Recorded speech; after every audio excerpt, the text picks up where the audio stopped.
This is the Misty Engineer team back in a higher level. Ngoma to level run a spirit level. To the world. Ngoma tiende Rasta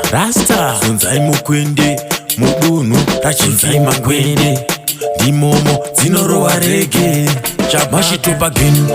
Pamangoma tiskukomera Isusu Pamangoma trima medara kukonga Susu tirima kongara Safe zone side ile mo fire again Mangoma atiskukomera Susu Pamangoma tirima medara kukonga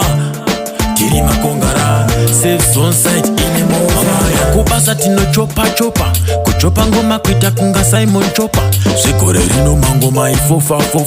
Bavengi voti shuira kutita ivatofa Basama kutimisa sapana stopa Basama kutitisa sapana flopa Basama kutipana sapana kopa Mangoma vaifunga tino dopa Mashitopa genu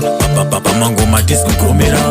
Isusu pamangoma trima medara kukonga Susu tirima kongara Safe zone side ile mo fire again Mangoma atiskukomera Susu pamangoma tirima medara kukonga Tirima kongara Safe zone side ile mo fire mwari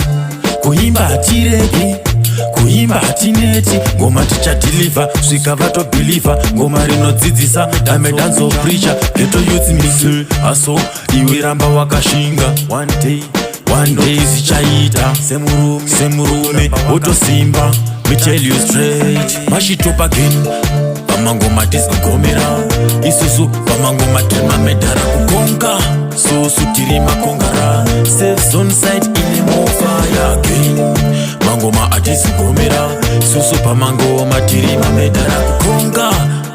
Tirima kongara Safe zone side ile mo fire Kubasa tino chopa Kuchopa ngoma kuita kunga Simon Chopa Sekore rino mangoma ifofa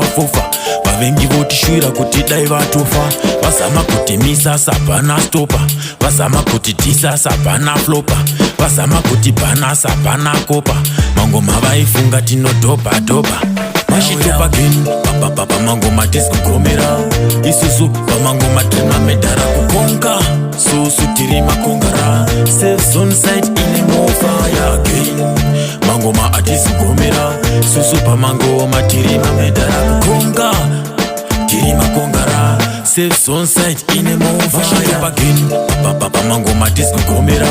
Isusu pamangoma trima medara kukonga Susu tirima kongara Safe zone side ile mo fire again Mangoma atiskukomera Susu pamangoma tirima medara kukonga